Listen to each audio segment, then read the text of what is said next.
quorum, Ms. Jones?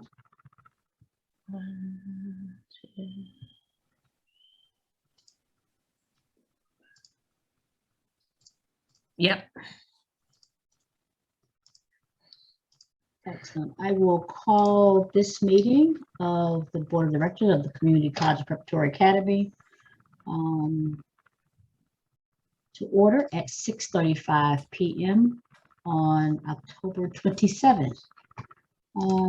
Good evening. For those of you I haven't seen, I thought I've seen everybody this week at least twice. Ms. Jones, will you open the agenda, please?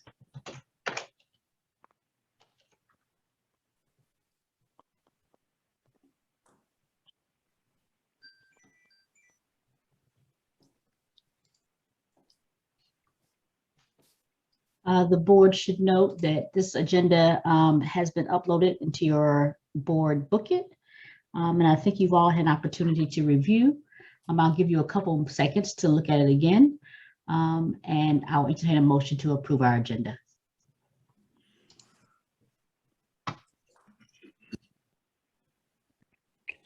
So moved. Been moved by Ms. Ashley Mitchell. Is there a second? Second. Second by Ms. Warren. Thank you. It's been moved and properly second to approve our agenda as presented. All in favor say aye. Aye. I need to do a voice vote. Ms. Warren. Aye. Mr. Early. Aye. Ms. Davis. Ms. Davis. Aye. Ms. Mitchell. Aye. Excellent, thank you. You've also had an opportunity to review our minutes from our August meeting. They will also upload it to your board booklet. Are there any questions about the minutes or any suggestions for changes? No. If there are none, I will entertain a motion to accept the minutes for August 2021. So moved. Moved. Okay. Moved by Mr. Mitchell. Is there a second? Ooh. Miss Mitchell, is there a second? I was thinking Mr. Early, I'm sorry. I'll second that. I'll second that By Mr. motion. Early. All in favor, indicate by saying aye. Mr. Early, Aye. Ms. Warren. Ms. Warren, Aye. Ms. Davis, Aye. Ms. Mitchell, Aye. and Mr. Gaston. I'm not sure that you had audio the entire time, but we are voting for the approval of the minutes as they were submitted in your board booklet. Aye. Thank you. Are there any public comments? I see we're joined by a couple of staff people. Anybody have anything they'd like to add to the conversation? If so, I'll give you time for that at this time.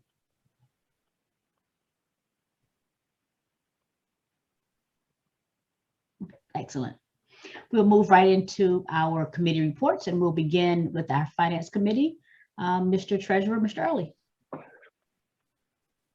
Okay, great. So thanks for allowing me to speak this evening. I'll point people's attention to the CCP monthly presentation for September, and I'll be direct and brief.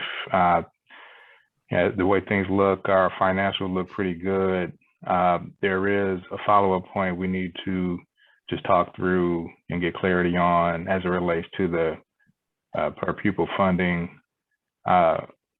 There was in the financials stated that this is a hold harmless year, but apparently we need to clarify whether that's the case or not. There was some information that came out after the fact that I believe was brought to the attention of the group. So I'll ask Dr. Lowy to speak to that if he can be, if he has that detail here in a second. But that having been said, you know, I think we're in pretty good shape across the board. Again, I don't see any glaring issues as it relates to the organization's financials. You're still sitting at 283 days of cash,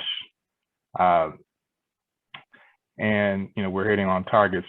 We are hitting targets budget-wise across the board. So that stated, I did want to ask that Dr. Lodi speak to the point that was provided as it relates to the hold harmless measure, so we can all be on the same page. Dr. Lodi, can you speak to that for the good of the order? Maybe this is Connie Spinner, and maybe I can be of help. The Development Okay, great.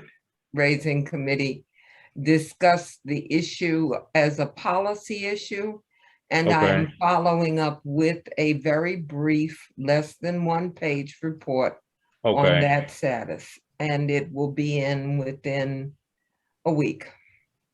Okay, and again, Dr. Lodi, I wasn't trying to put you on the spot. I thought you would be the one that could speak to it, but Ms. Spinner, that sounds good. I just want to make sure we're all on the same page. So, Madam Chair, if that works for you, I'm okay with getting that information, getting it circulated to the group so that we can all be on the same page as it relates to how that affects the financial resources we'll receive from the government and going forward and moving forward and not operationally. So that's fine with me. I would just caution the board that we went into this year, our approved budget assumed some baseline things. The net effect of the change is about a $500,000 difference.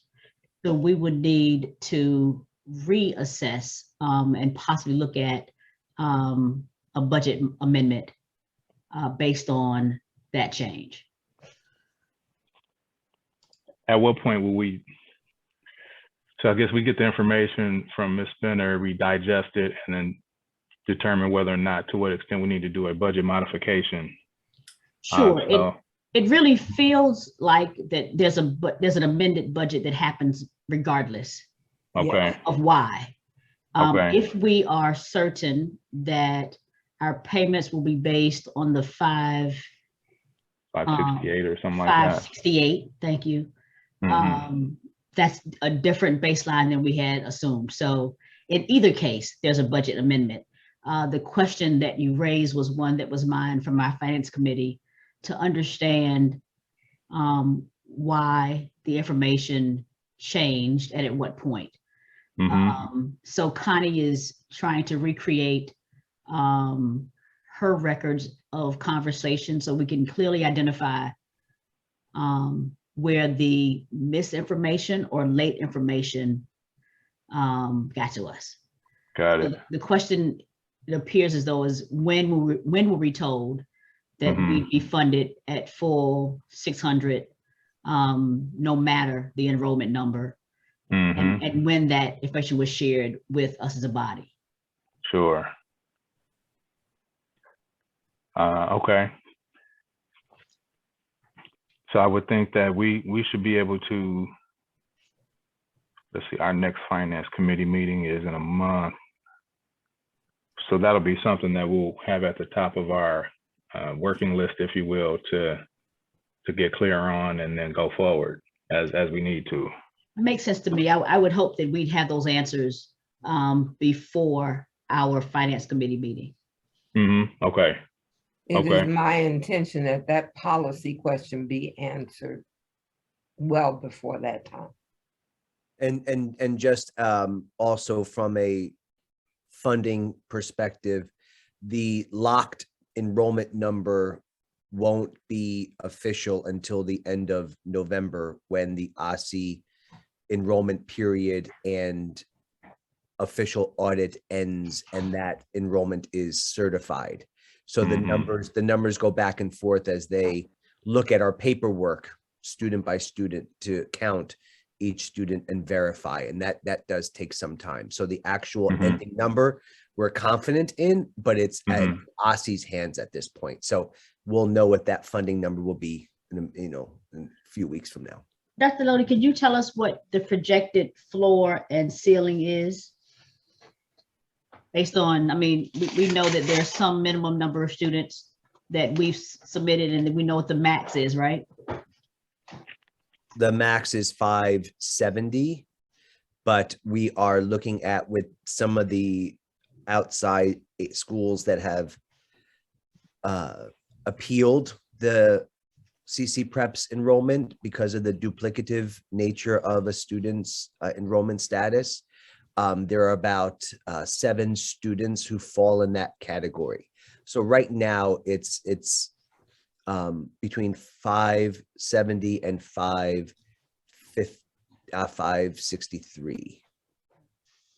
And our second quarter payment was paid at 568. I believe it was actually lower than that, because at the time of the payment, the audited numbers change as OSSI accepts. Here it is. We were paid at 558. Because And- at the time of October 13th's check in the system, we had 558 students. That number has increased. And our first quarter payment was based on what? Our first quarter payment, I'll pull that up right now. 1 second, please. Sure.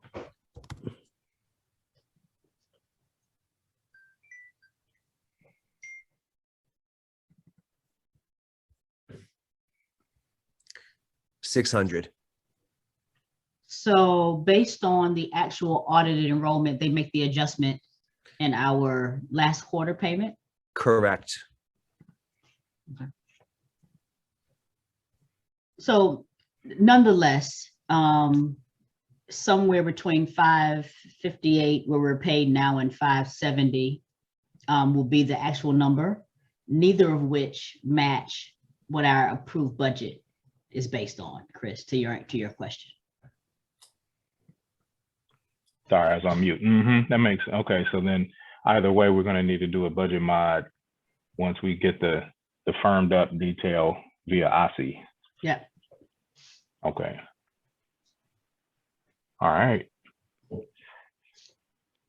Sounds good. So I'll do folks have questions or any thoughts or comments? There were just a couple highlights for the board members that were not in the finance committee meeting. You'll find in the monthly report 2 in the key KPIs that are much different than you're normally accustomed to seeing. One is gross margin at 0% and grants invoice at 0%. Much different than you would normally see as the year progresses. But that's based on the time of the year that we're in. But I have no other questions. Okay. And then I'll move over to the operations board report and point out some highlights as reflected in the report. So, the group is working on, I thought this was pretty interesting. The group is working on the FY22 technology plan to balance out the supply versus demand for technology. And, it appears, obviously there's some dollars that have been put in place for the technology as reflected in the report. I think we're all suffering a little bit from the supply chain stressors, if you will, AKA an inability to get a lot of the resources we need across the board, not just applicable to the school and technology, but on the construction side of things and in other aspects of life. So to see that there's those challenges affecting the ability to procure technology, it's understood that happens, and we'll just have to keep pushing. Obviously, the team will continue to keep pushing to make sure that folks get the tech that they need. But for me, that was just something that's eye-opening, because I'm constantly hearing about supply chain challenges all day. And then I'm like, wow, this is also affecting CCPrep. So it's something we're all dealing with across the board. 2 more points as reflected in the report. The financial audit is in process, is about to start up, as a matter of fact. So So that's always good to know that that process is starting up. Obviously, funders will want to see the official financials of the organization, and not that anyone needs my help or by any stretch on that, but however I can be helpful in that process, Madam Chair and others, please let me know, and I will play whatever role I need to. But I'm sure folks have it under control. And last but not least, we have a discussion this Friday about the potential director of finance hire, following up on getting that individual discussed and hired. So we'll have more info coming up this Friday, after we have that conversation. So those are the main highlights I see as of today. And if anyone has any questions, feel free to ask. We've been joined by Mr. Johnson. Good afternoon, Mr. Johnson. Thank you for being with us. Mr. Johnson is one of our student board members. So Mr. Johnson, thank you for joining us. Much appreciated. Thanks for having me. Mr. Johnson, we recognize that the board booklet, this process is your first official board meeting. As you have questions, please don't hesitate to just yell out. We'll take care of it. Make sure you get. Thank you very much. Just to let you know, Mr. Early, your name has been submitted to the auditors as chair of the finance committee, so you can be sure that they will. They're gonna give me a call, huh? I appreciate you letting me know that. Yeah. So don't send them the voicemail. Don't. I was gonna say, I see a weird phone number. I better answer it, huh? Thank you for that heads up. Much appreciated. That concludes my report. Thank you, Mr. Early. Ms. Mitchell.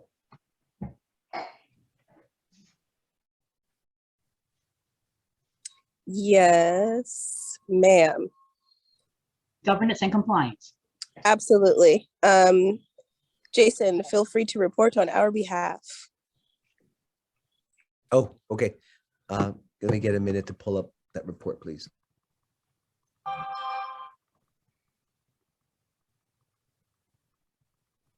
Okay, for the Office of the CEO, we continue to balance both ownership of the operations unit as well as the CEO unit.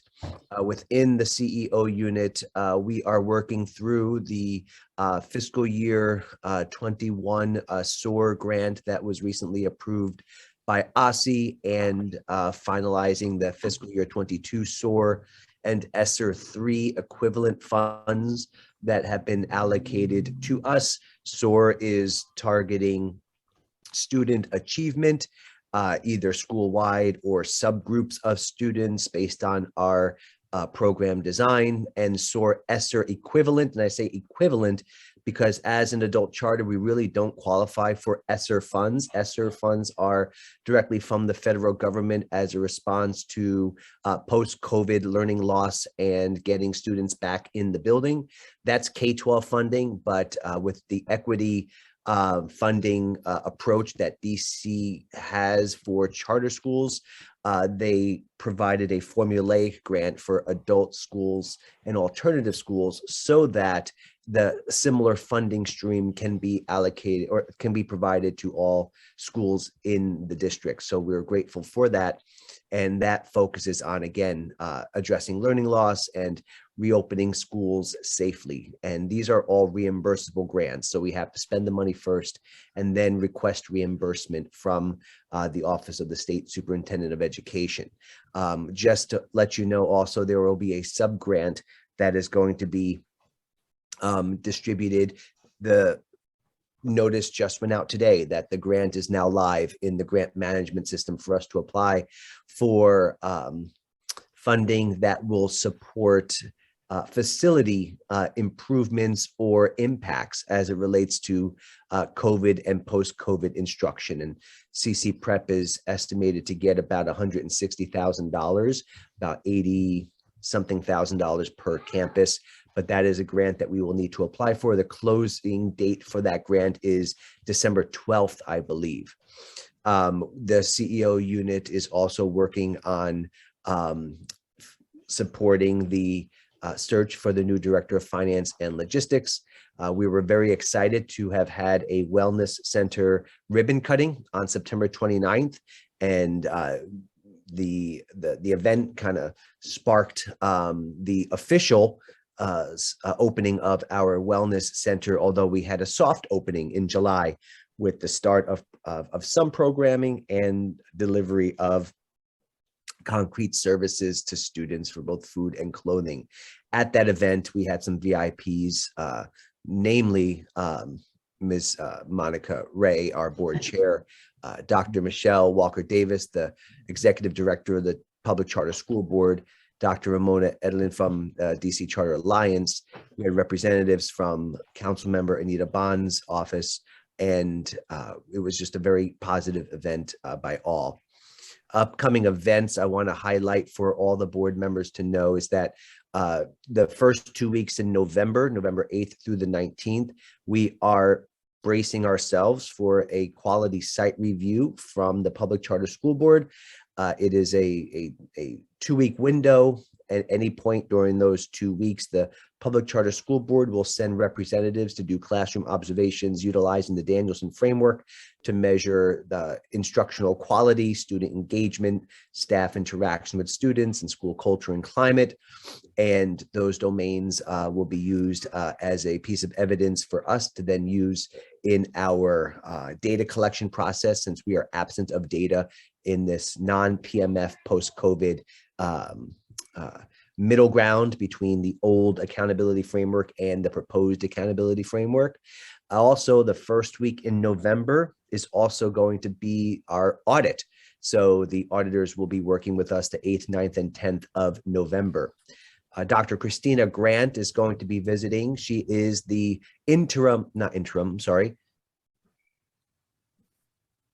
elect state superintendent. She is the proposed state superintendent. She has yet to be confirmed, but she will be visiting us on December 2nd. And Dr. Michelle Walker-Davis, the executive director of the PCSB, who is with us at the Wellness Center ribbon cutting, will be formally visiting us on December 9th. Both Dr. Grant and Dr. Walker-Davis are making their tour of the city, since they are both relatively new to the district landscape. Dr. Walker-Davis is not new in general. She was with us at one time in the past, but new in her role. So we are preparing for those visits. And then the final snapshot is a reference to our accreditation. We are on track to move speedily in the accreditation virtual visit process preparation. We will have a virtual visit March 1, 2, and 3, 2022.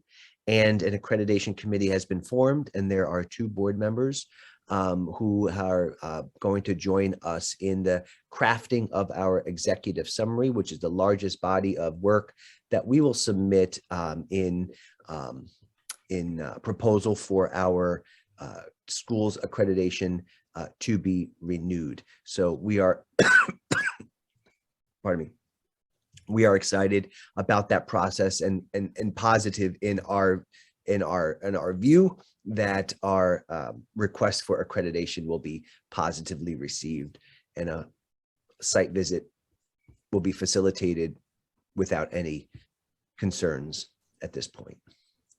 Here ends the report. Thank you.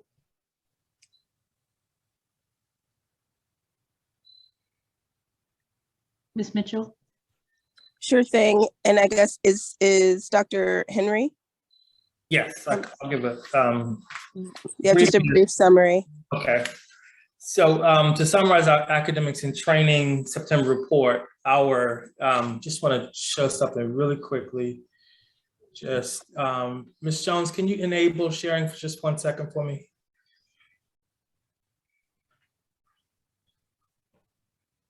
We were excited to have be able to share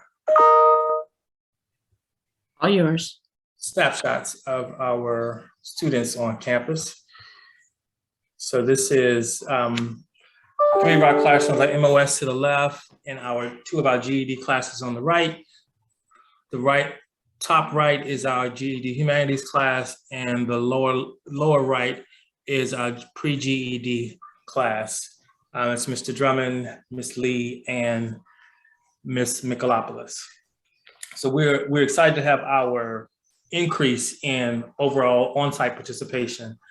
We have about 33% of our students participating in person, 10% of our students participating hybrid, and 17% exclusively virtual. In terms of our steps. Dr. Harry, what was the first number? 10%. I'm sorry, I think I said 33% in person.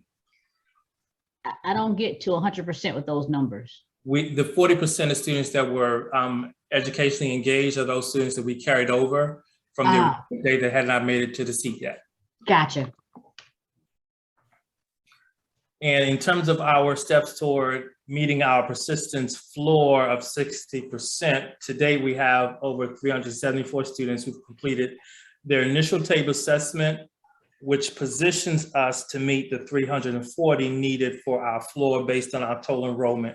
So we have to have 60% of our population. And so if we're able to, when we're able to complete post-testing for these students, then we'll be able to at least begin accruing points toward the PMF for gains.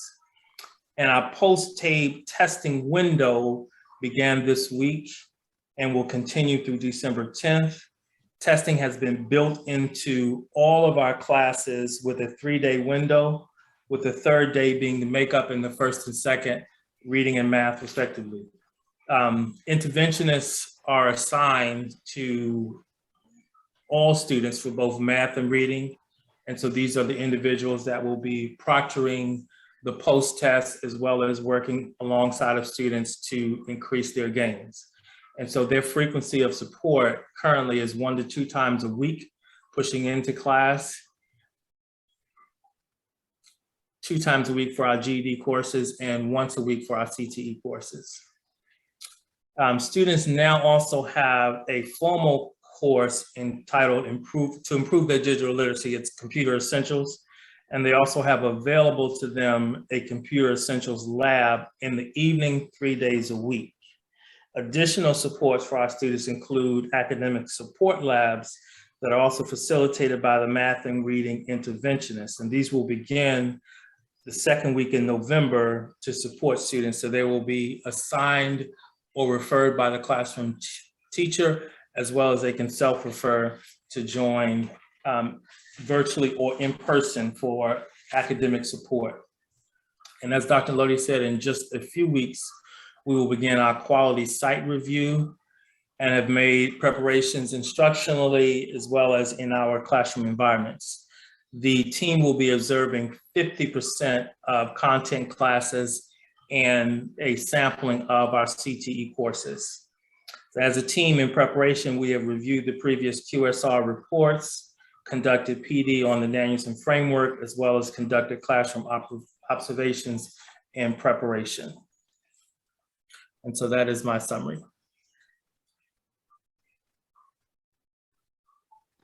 Thank you so much.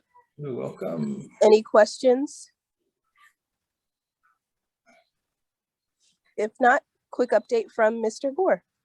Yes, hi, good afternoon, everybody. How are you doing? In reference to the Strategic Enrollment Management Unit, I'm going to go through the recruitment activities from last year, and then I will move into retention and engagement, and then talk a little bit about culture building, the staff, and then end my update. In terms of recruitment, our summary is as follows.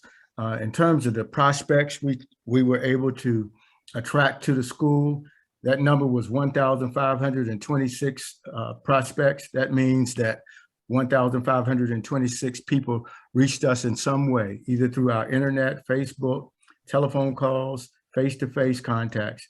And out of that number, we were able to enroll meaning that they were verified in the OSSE system, 421 students. The total number of returning students was 222, and that's how we get the total count that was recruited and eligible to be put in the OSSE count of 643. Now, even though we were able to officially put 643 into the OSCE count, only 570 people were counted, primarily because 73 students decided to disengage. They were either no longer interested, they didn't answer calls, emails, or text messages. And so those people were taken out of the count, and that's why we have a number now that seems to be floating from 568 to 570. Out of those 570 students enrolled, 316 of those students were new students, which represents 55% of the enrolled students. 222 returning students, which represents 22% of the returned students. And then we had 32 students who have been with us anywhere between 3 to 5 years. They returned, which represents 6% of the returning of the students currently enrolled. There was something for your interest, might be for your interest. It was for mine, I know, that there was 6 women and 1 man who are enrolled in the school that's age 70 years or older. I think most of them are in the GED area. As we move into retention, we've shifted our focus from recruitment into retention. And so now we are engaging the students through face-to-face contact, of course, meeting them at the door, having one-on-one conversations with them, greeting them when they come in the morning, talking to them as they go into their classes, engaging them into WellU activities, our care kitchen boutique, our student government activities, and our town hall meetings. We are also continuing to call, text, send emails, and reach out through Facebook to our students. For those students who are currently waiting to enter into their classes may start in late December or next year in January. We're engaging them through asking them to participate in Computer Essentials. In addition to participating in Computer Essentials, we're asking that they can attend our workshops. We have several workshops planned throughout the course of this year, and we're asking them to attend those workshops. This gives us an opportunity to keep them connected to us while they're waiting for their courses to start either in late December or January. In terms of engagement,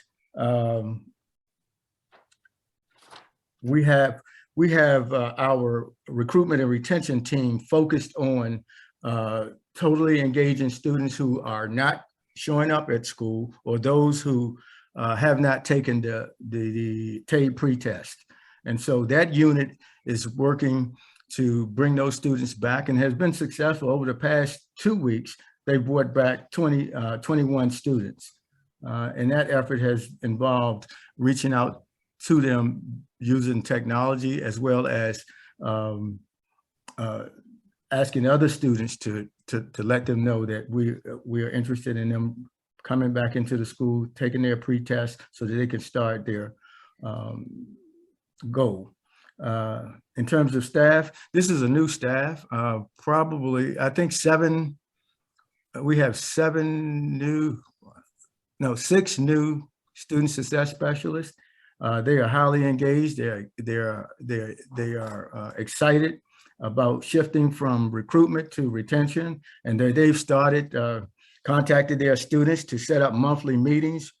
Those monthly meetings will consist of them checking in on the students, giving them information about their performance, and guiding them or coaching them through the activities they need to complete to be successful in reaching their goals. One unit team that is in the SEM unit that we haven't talked a lot about is the employment team. That team has put together a really nice package for students. The package includes addressing students who say, I need a job right now. So there's a package that addresses that particular student. Then there's a package that addresses the student who says, I'm going to finish my certification in about 4 to 6 weeks and I'll be ready for employment. So there's a package that addresses that particular need. And then there's a group of students who need job readiness skills and need to spend a little bit more time with us. They have put a package together that addresses their needs as well. They've been asked to focus on employment. We expect a minimum of 3 employment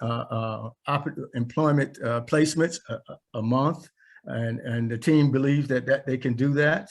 They have also requested to go into the classrooms and introduce the students to the activities that will be conducted in the employment among the employment team. They will be inviting employers into the class so that the employers will be able to see, meet, and greet some of the students, and perhaps we can get some people hired that way. And they have planned 2, what they are calling them, employment summits, where we invite employers into the building and give our students an opportunity to interact with them by circulating them around their tables. So we're looking for some exciting things to happen in that area. In terms of challenges, we have proven that we can recruit over 600 students by beating the streets and using the email system, using Facebook page. And then this year, we've proven that using 98% technology that we can recruit over 600 students. What we have to do in terms of improving in that area is to be able to improve how we identify students who are really interested in completing their goals. We have a number of students who say that they're interested in, after 30, 60 days, they have withdrawn. And so we need to focus a little bit more on the students that are really truly interested in coming into the school and completing their goals. We believe that once we start getting students jobs in multiple areas, in the HVAC area, in the CompTIA area, in the Microsoft area, that when they start spreading the word, we will attract a different type of student. We will attract a student who says that if you go to CCPrep and you finish your certification, you will obtain employment or have an opportunity to create your own employment through some entrepreneur venture. So we're looking at that. Right now, we have a couple staff in multiple roles, and that's sort of a challenge because folks are doing a couple of duties, but we will end that in the 1st of November because we will bring on new staff. We've hired the administrative assistant, and we've hired the attendance monitor. So that will soon go away. That's pretty much it. As the months go, like when we get into early January, we'll start laying out our recruitment plan for next year. There are activities that we can engage in early on that help us to build up our recruitment later in the summer. That's the end of my summary in terms of the student engagement enrollment management unit. Thank you so much. You're welcome. Hi, I have a question. Thank you everyone for the hard work you're doing. Mr. Gore, I'm wondering when it comes to our retention efforts, if we can categorize and have different strategies for different kinds of students so that we are being really targeted in the way that we support and retain all of our students that are signing up and becoming a part of our school. Ms. Warren, I'm glad you asked that question, and it sounds like we had a meeting before this one, but we are doing that. We have asked we have a team that we've never had before with a coordinator, recruitment and retention coordinator. She and the attendance manager, the enrollment manager, and the recruitment specialist. They're targeting the students that are in our count, but have not come into the school to do their pre-test. So they are focused on that group of students. And the students that are currently in the school, the student success specialists are focused on working with those students. So we have divided up those duties so that we could focus on the needs, the different needs that the students present based on where they are in the school. Thank you. Yeah, no problem. Thank you for asking the question. It was right on. Mr. Gore, this is Darrell Gaston. How are you doing today? Oh, fine. How are you? I'm pretty good, much better today. I know you sound better. Thank you. In regards to the employment, are we also looking at internships? Because I know, for example, we have an HVAC program, and sometimes many employers don't hire right away because they don't have the hands-on experience. Yeah. So are we connecting students to possible internships, or are we thinking about how to create new internships? Like, for example, reaching out to DGS inside DC government to see how we can place students within their faculty management program so that they can get those hands-on experience, so they can get more job readiness skills and possibly either get employed by DC government when an opening happens up, or be able to transition directly into the workforce.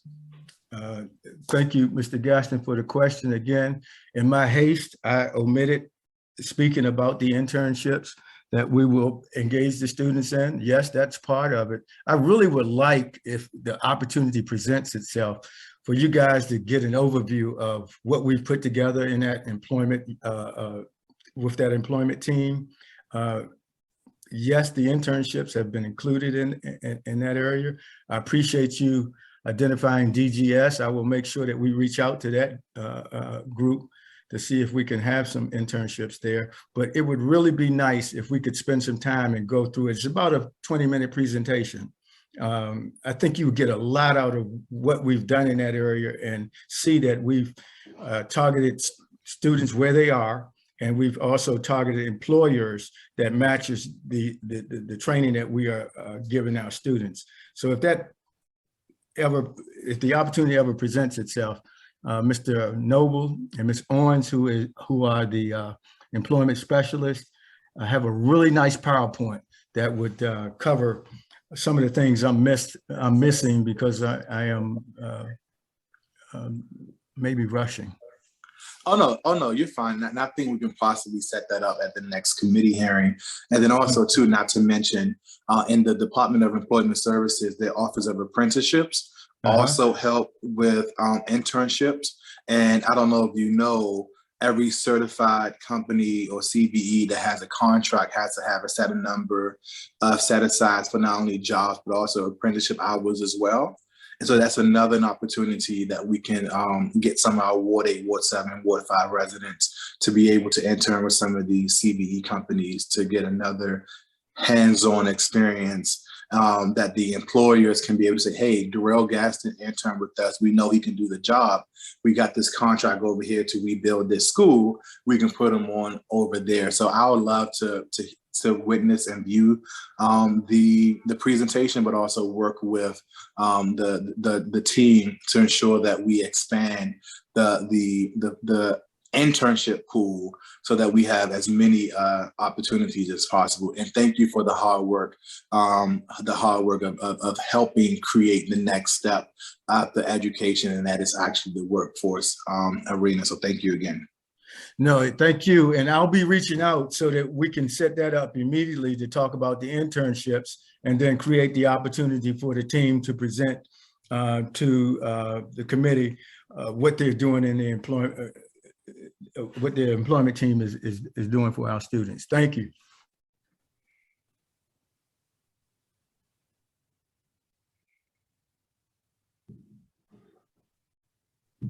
Anybody else? Unmuting might help. Thank you for government compliance, our unit reports. I want to pause this for a second. Dr. Lodi mentioned the opening of the Wellness Center, which was a really cool event, and I was proud to be a part of it. But I know this is not your official presentation, Ms. Webster, but I wanted to give you a minute or two if you want to talk a little bit about our work on our Wellness Center before next month. and saying no is perfectly okay. Oh, you know I'm not going to say no. Good evening, everyone. First of all, it's a pleasure to step into the role because wellness has been a personal journey for me for quite some time, and I've been intentional about it. And I think Dr. Lodi and other staff members recognize that. So thank you. As we know, the wellness, WellU is becoming a new thing at CCPrep, and what we have been able to achieve so far is a calendar of events that took place in July for the soft opening, which included financial literacy, parenting, go-go fitness, and life planning. The parenting course was our best attended and best completed at this point with 100% participation and completion rate. That was 10 individuals. They have a few of them have completed some surveys that I sent out recently for their feedback, and I'll get that to you guys through a report through Dr. Lodi. But also we had an enrollment of about 97 over the summer, and we served about 10% of that group because a lot of students weren't in class at the time. And those who we were able to get to come into the building, they appreciated the offerings, which include Care Kitchen and the women's boutique and the men's haberdashery. Those are extensions from Mr. Newburn's efforts as an SSS from 2019 on. And then there, of course, are the additional offerings. We've entered an MOA with the Department of Behavioral Health, and we have a social worker on site who is available to provide clinical services to students and staff. She has been visited by staff and students already, which is a good thing. And her caseload is actually building. We forward information regarding wellness to staff and students via email. I am working with BP Walker on the proposal that I will be presenting at the next meeting. Anything else you guys want to know specifically? Or I think that I know that you have a formal presentation for next month, but I want to give you an opportunity and remind the board that we are looking critically at this issue around wellness and wholeness and how. I'm sorry. I was just going to say something real quick in reference to what you just said. During a data dig, we found that from the intakes from last school year, 70% of students who responded indicated areas that align with the need for any kind of wellness activity, whether it's simple journaling, any kind of outlet where a person can talk out whatever it is they're carrying around, because a lot of our students, like us, walk around with the world on our shoulders in any given day, and they come in the building with that. And the idea is to release the stress, release the pressure, so they are better students sitting in the classroom. And a lot of them mentioned time management was the highest indicated area of need, because they identified their weaknesses. And temper, attitude, memory issues, easily distracted are among the areas that they identified, which all align with the need for some kind of trauma-informed care, as well as the social emotional learning, which is also required as a part of the continuous education plan according to OSSE. So we're making sure we do that embedding as fully as we can while we learn how to do it at the same time. I can tell from our board retreat conversation around what this center becomes. Does it become a freestanding unit or a program, or what is it? I can tell by your language that you've become very conscious of that discussion. So thank you for providing some data. Yes, ma'am. Driven decision making around wellness. So I want to continue to press the board to begin to look critically at this wellness activity and how we incorporate it and align it perfectly to our mission and for our adults. So thank you, Ms. Webster, for leading that effort. Yes, ma'am. I'm sorry, Ms. Jones, I don't know what the next agenda item was.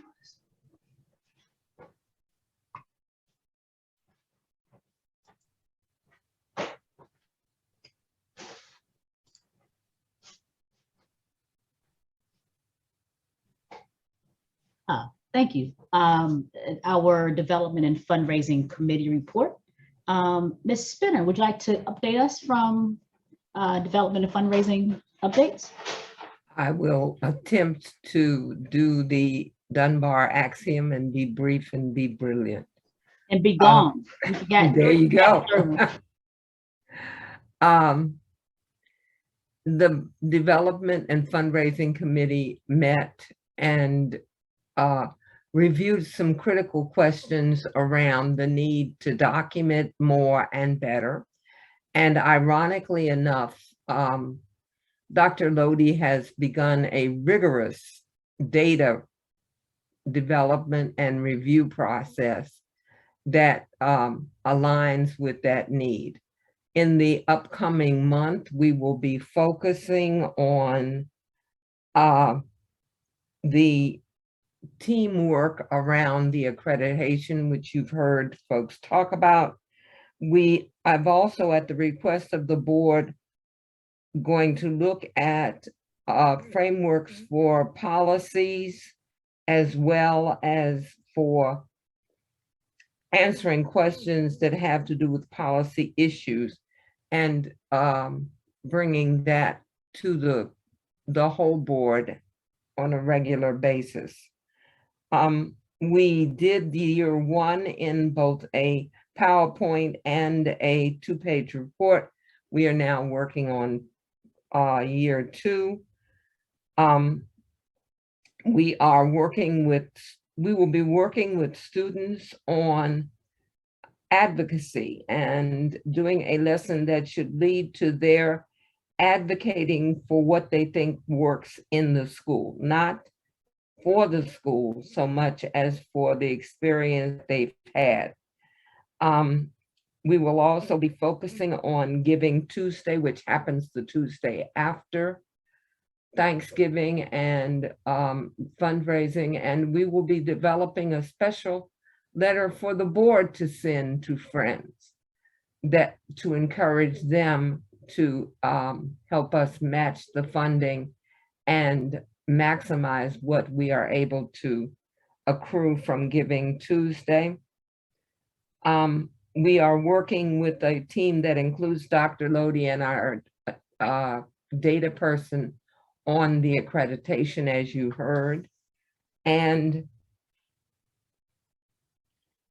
we will be looking for opportunities to understand better upskilling and the role of the Department of Labor in funding training, since that's one of our outcomes.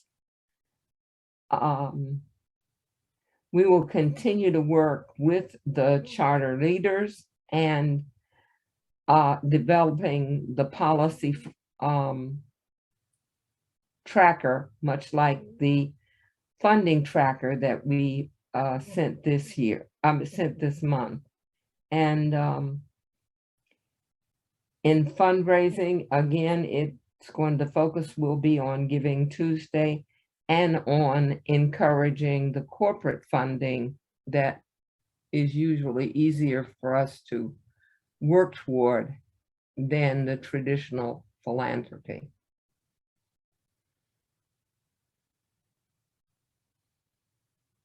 Thank you, Ms. Spinner. Are there any questions for the Development or Fundraising Committee?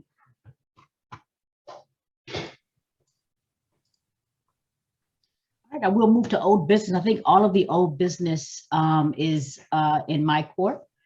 The first is a brief update on, the space planning. Our space planning continues to move along steadily. Our design team has been actively working to complete our design schematics to get ready to go to permitting. We are presently still on schedule to have permits out of the system by summer. We have resolved that, if you remember, there was a small issue around HOA fees for the property that we were purchasing. We've now moved beyond that issue, and we are moving steadily along. We expect to begin our finance sprint in early summer, there is a priority for projects that are so-called shovel ready. And with our permits, we will be shovel ready and ready to move full steam ahead for financing. So we are still on schedule and expect to have our new home. Are there questions about space planning? If none, we'll search firms. I guess last board meeting, we mentioned the board's commitment to strengthen our academic and training portions of our organization, and our commitment to hire a chief academic officer. And we've set out to interview search firms. We have looked at 5 different search firms: Carrington and Carrington, Spelman and Johnson, Another Source, Boyden Global Executive Search, and Ed Plus Consulting. And I can tell you that we are still interviewing. Of the 5 that we've reached out to, a few have been non-responsive, and the few that we've talked to have been all around the same place. It's going to cost us about 1/3 of the first year's compensation, plus any direct cost. So it's a pretty heavy lift to go out to a search firm, although going to a search firm gives us the ability to free our time up for doing the battery of interviews that some of us were involved with our CEO search. But it also strengthens our ability to stretch wide to find the best talent out there. But it is a costly option. Of the firms that I spoke with, they all had some concern about the timing of our search, given us going into the holiday season. And we could do some of the prep work this month, but they all expected to not have the best catch over the holidays. My recommendation to this body is that we launch our search internally first and spend the month of November gathering some resumes to see if maybe we'll get some interested and highly qualified bodies that we want to entertain to interview. And if that search proves futile, we can always mount this with the search firm and be ready to launch in full in January. So I would entertain your questions regarding that process or questions about my recommendation.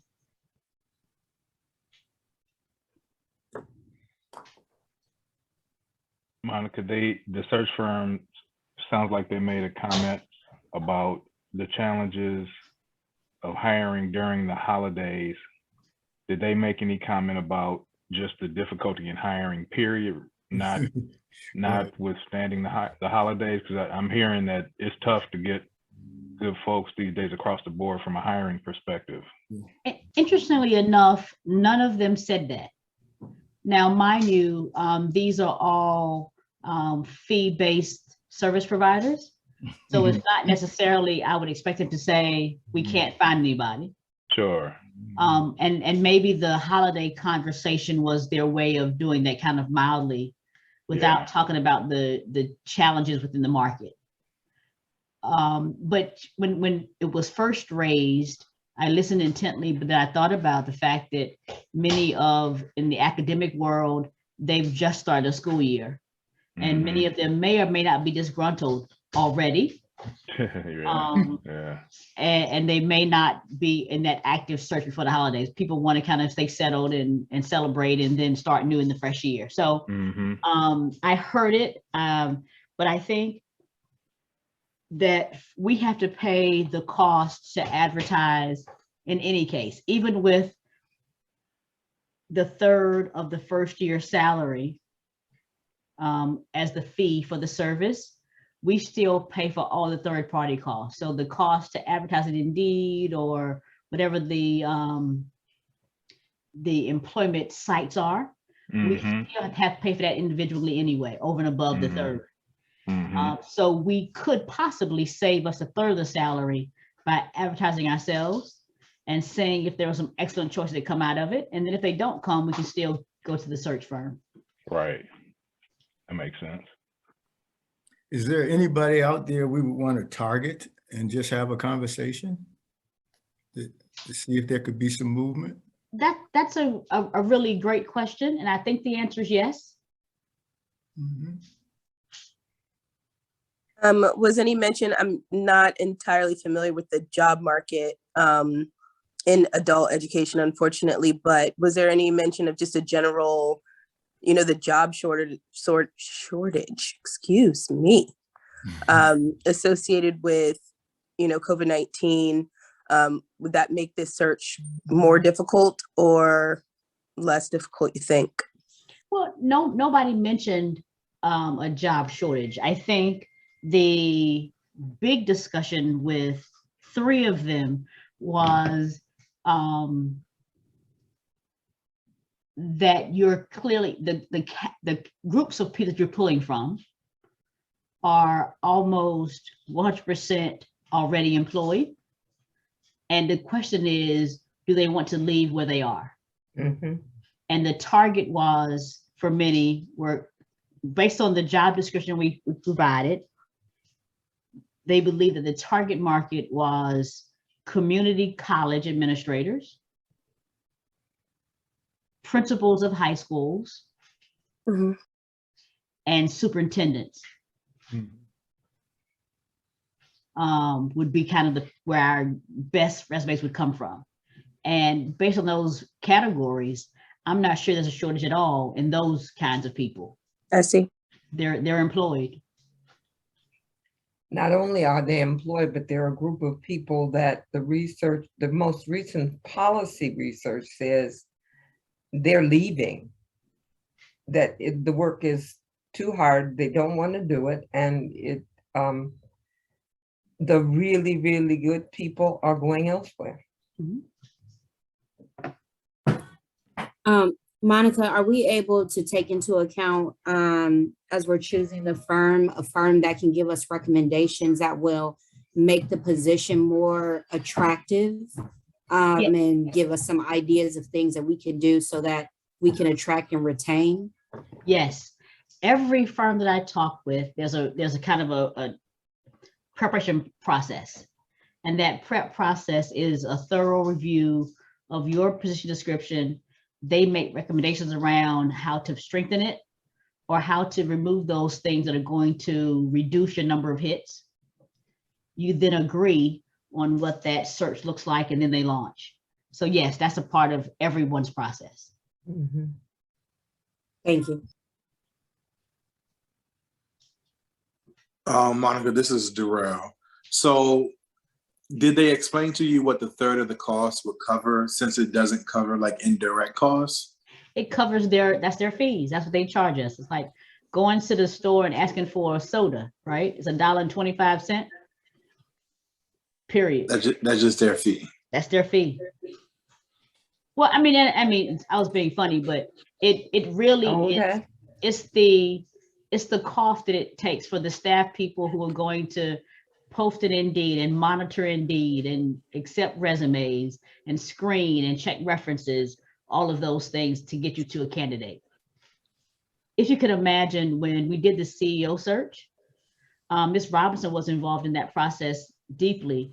We probably accepted about 125 resumes in that process. Yeah. And from each of those resumes was a process to go through and screen them, highlight the ones we want to talk to. Then there was a phone interview. Then there was a written task. So it's a lot of work to be done in that process. And our search was fairly regional. It wasn't a national search. So multiply our process times 4 or 5, and you're probably closer to the magnitude of labor it takes.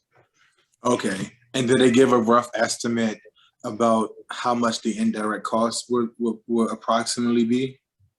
Yep, we've heard about between 8 and 11%. Okay.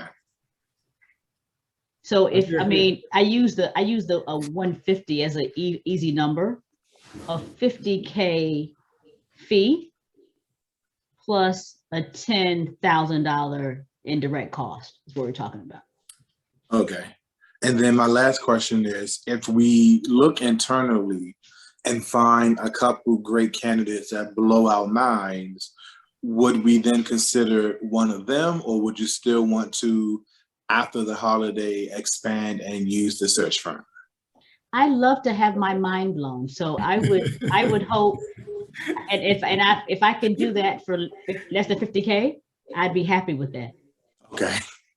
I don't know how do we evidence what mind blowing looks like, but I think if we sit and create kind of our wish list about this person, and we find a person that matches that wish list, I don't see any reason why we wait and do something different. Got it. Would it be worth our time to look at some really good consultants who do this work that work outside of a firm, and their rates may be a little bit lower? I have actually tried that. Okay. Before we went to the search firm process, we literally have had feelers in the field for 3 months now. And your question about, are there people in the market that we want to talk to? The answer is yes. I said that because we've gotten some names back of people who are great nonprofit leaders that might be great candidates. So yes, we've looked at that as well. And I'm sorry, just one more last question. Have we asked them what their retention rates are of the companies who they matched? So if they matched John Doe to company A, is John Doe still with company A 6 months, 12 months, 2 years later? That's a great question. I did not ask that question. The rate or the benchmark that many of them use is the amount of time it takes to identify a candidate that is hired by their client, rather than retention rates. It's really been about placement. Okay, because my fear is they could possibly oversell someone who we select, and that person doesn't meet to the standard that they sold them as, and then we're restarting the whole process over again because they may not be a good fit. Well, it's really not their job to sell us anybody. It's our job to create the checklist that we look for, and it's their job to find candidates who meet our checklist. And then they present to us, based on what we ask for, their top 3 or 5 candidates, which we then interview and hire. Okay, got it.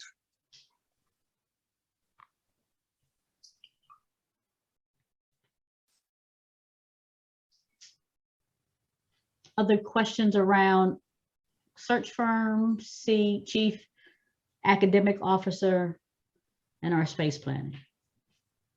I have a space planning question. Sure. I'm sorry I didn't ask it earlier. I didn't think of it. But how close will we be to moving into the new bill with the expiration of the lease on MCT? Oh, so you bring up my stressors around this space. It's my stress too. So here is the timeline. We have the ability, our lease drop dead deadline at MCT is June of 2024. Okay. We need to provide notice to our current landlord 12 months before we intend to leave.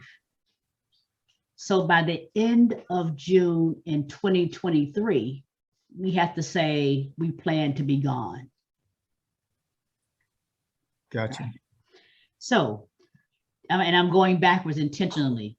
In order for us to have a building out of the ground, I'll probably ask Chris to nod on this because he's our resident expert in development. We need about 15 months build time. So we need to start building by January of 23 in order to be out and ready by June of 24. And that gives us a few months for some delays, which we should probably plan for all the time. And in order to get to a January break ground, ready to build, 23, we need to have permits and financing in hand probably by June next summer, September, well, late summer 21. Right. 22. 22, excuse me, late summer Right, 22. Right. No, you And you got it. And then to go back from that, our financing mechanisms are only issued once a year, give or take. So we need to be in the round late summer 21 in order to have financing in place for a break ground period. So it felt like a really long time, but in building language, it's a pretty tight schedule.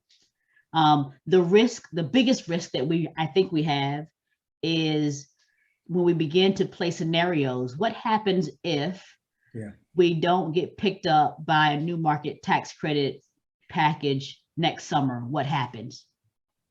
And when do we have an opportunity to go back in at a second bite of the apple? Our original schedule had us applying for new markets this year so we could miss and still make it for next year. And because of the permitting piece, we weren't ready to go for this year's cycle. But we're going to be early in our package this year for next year's cycle. So the idea is that we'll be able to court possible allocatees. The people who get new markets tax credits to sell or to trade is called an allocatee. Banks.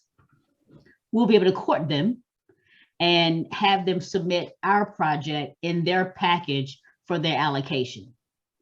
And that pretty much guarantees us a new markets tax credit package. Chris, did I go? Sounds right? Okay, good. Yeah, I think you laid it out very, very strategically. That made sense. So are there some risks? Absolutely, right? And the biggest risk is around financing. And what we've asked of our red team most recently is to look at what that plan B looks like. For instance, and here's the scenario we played a few meetings ago. If we find that we're not going to meet our drop dead deadline, June 30, 24, what happens? Can we operate in one building as an option? If it were not MCT and it were MLK, we say, sure, we'll cram MLK into MCT. Not so easy the other way around. Yeah, not so easy. So the plan B would need to be to begin pursuing some swing space that we could operate from if we missed a deadline. The more likely plan C that we're also playing with scenarios around is what happens if we serve notice that we're going to be out on time, June 30, worst case scenario, but our building is not going to be ready until December. What do we do for a short period of time, which is probably harder for swing space scenario playing than a year, right? Because who's going to sign a lease for 4 months or 3 months? So that becomes kind of where our risk points are today. We'll be able to further refine that as permits happen and we know when we have a package, but there are some risks that we have to plan for, because the only thing that we know that is certain today is that we're going to be homeless in July 24.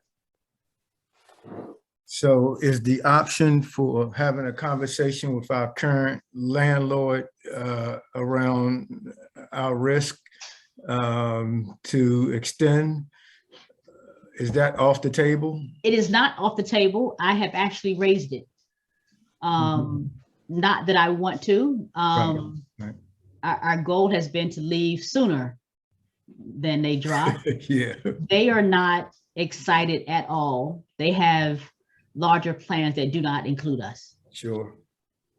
So it's not something that they're necessarily interested in, but they have not said absolutely not yet, but it would require them to do a lot of retooling to accommodate. So they're not really interested in that, but it's not off the table.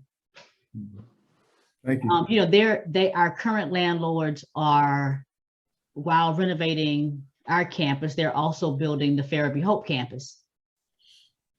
So they have lots of moving pieces as well. So it's possible that they could have excess space. Let's assume that their recruiting and their space plans don't work out the way they expect them to. Mm-hmm.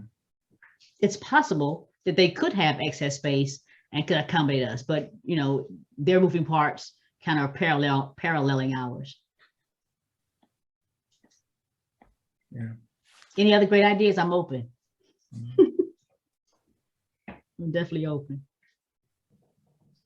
You know, the other plan is in 2 years, our blended learning models may require us to have far less space than we need today.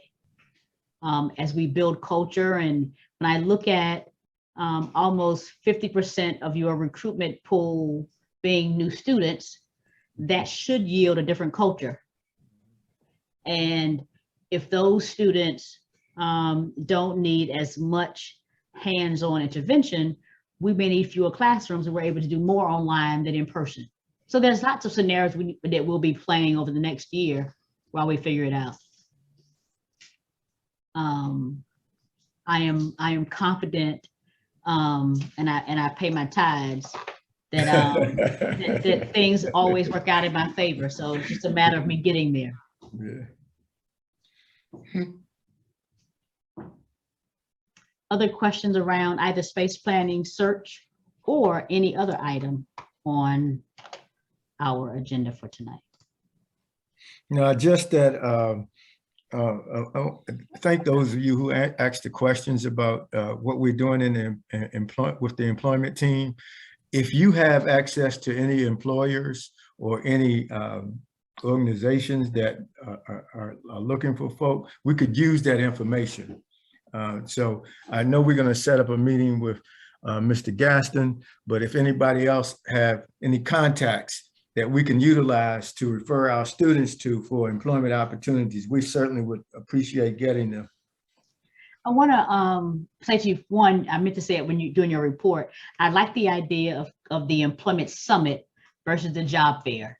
I think it changes the expectation of what should happen at that event. So yes. I like that name change. But I also want to caution the team about engaging employers before we're ready. Sure, absolutely. We hired 80 people over the summer, and we reached out to CCPrep first, and these were very low skill or no skill job opportunities. And I think we ended up with maybe 10 recommendations, and 4 of them actually showed up. I'm not sure that any of the 4 that were hired from CCPrep actually made it the entire time. And I'll get some more details on who those people were and what happened. But my point is, I expected to be able to hire almost 100% from CCPrep. And I was surprised by the low number that were ultimately referred to us. So I say that only to say that we need to make sure that when we tell an employee we got people, we need to have people who are job ready as well. Yeah, no question. We were happy to help you inform the public about the what is that, the COVID?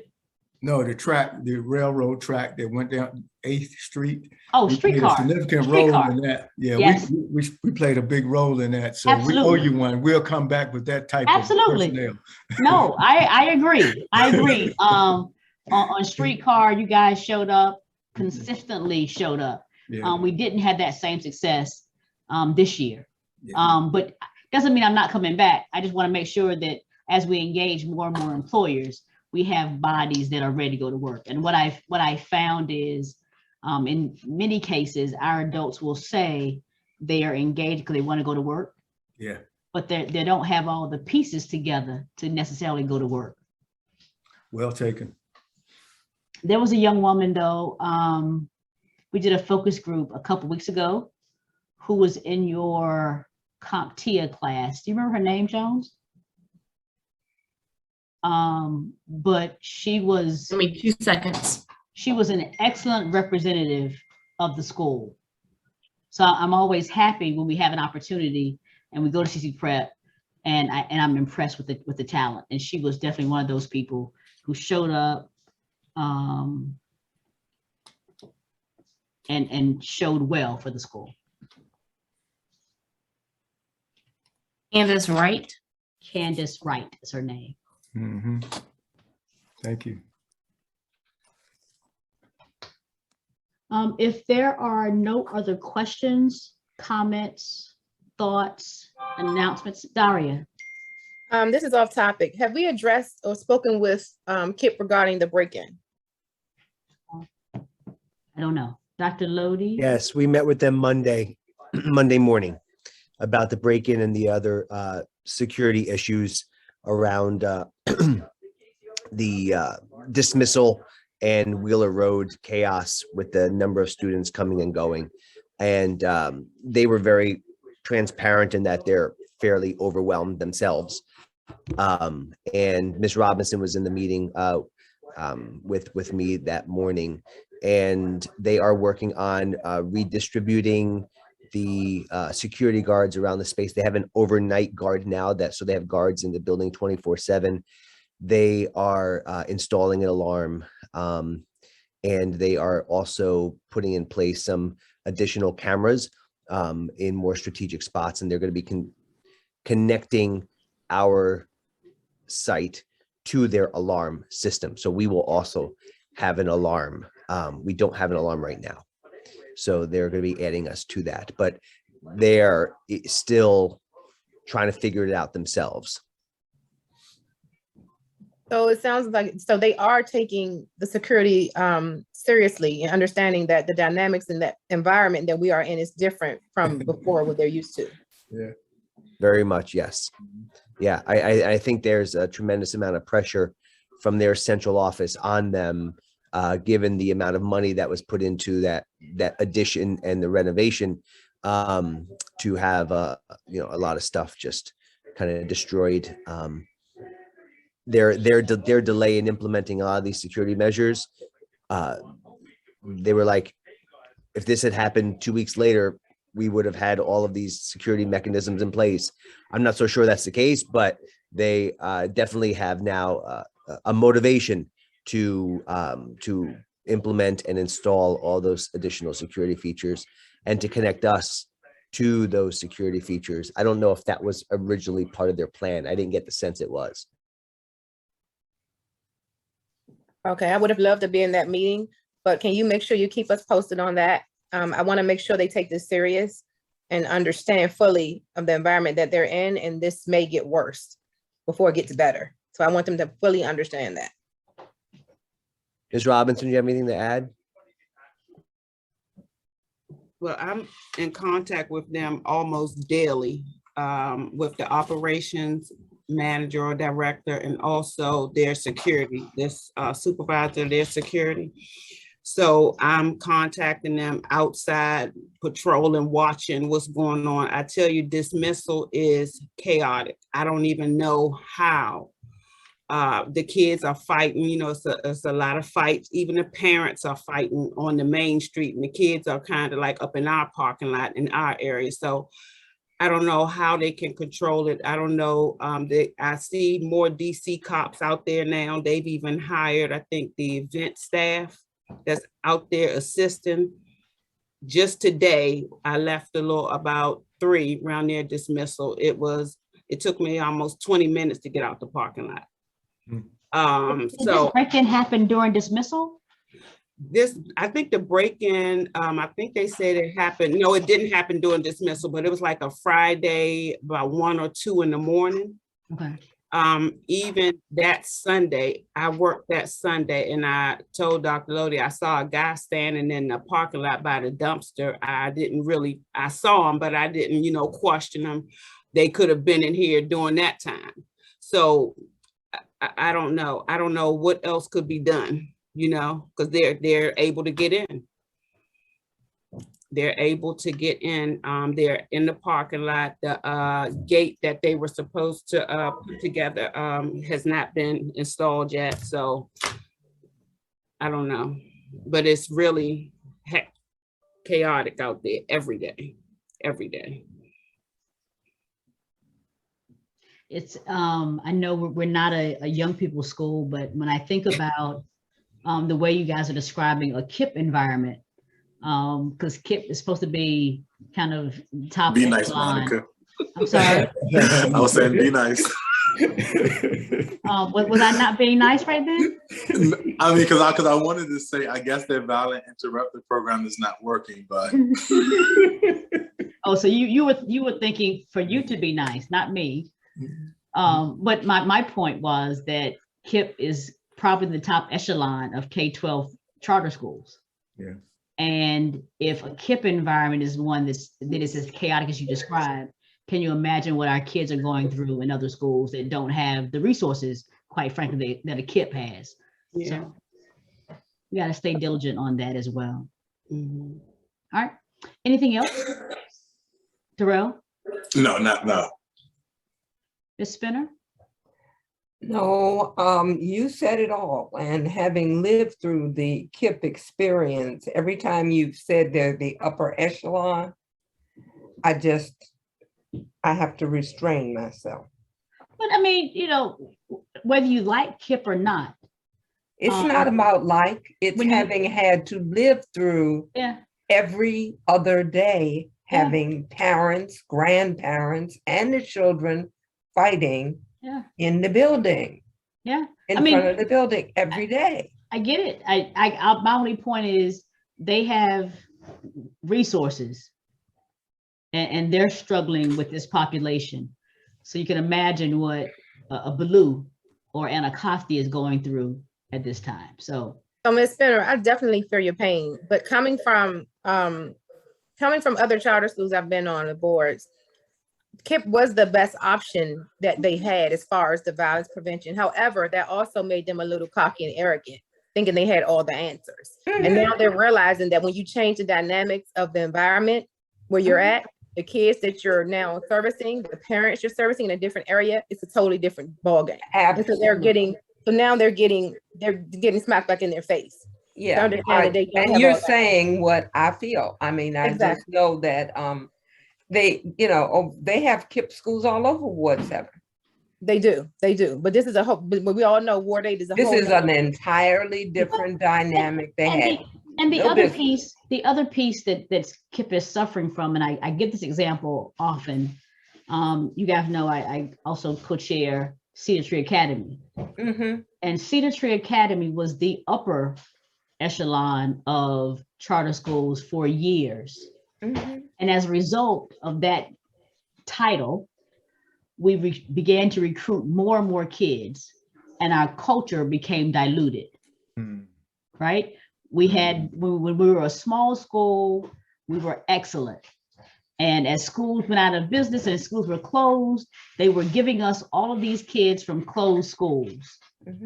And it was the most negative impact you could imagine on our school, because all of a sudden we inherited kids from other environments, other schools, other systems that didn't know the Cedar Tree culture. Didn't have the culture of the school. And we clearly felt the brunt of that change. And I think when KIPP was a smaller organization citywide, they had a better ability to cream their students. And now that they have all these new buildings, there's a pressure to recruit and fill buildings up. And when that happens, the population demographics you take what you have to take, and it's reflected. And but by the same token, those very kids that I just groused about deserve the best education we can give them. That's right. That's right. And that was my point was our children are in peril. If it's chaotic at KIPP, imagine what our kids are going through at other schools. It wasn't about Well, KIP I per se don't at think all. quite what KIP is experiencing. KIP doesn't know what to do with this environment, at least at an Anacostia or a Blue. It's not new to them, and they've had to develop some coping mechanisms. KIP ain't got no coping mechanisms at all. They've not had to have any. Well, it's apparent. Yeah. So I sympathize with running a school is tough work. You guys know it, right? Oh no, we wouldn't know anything about tough work.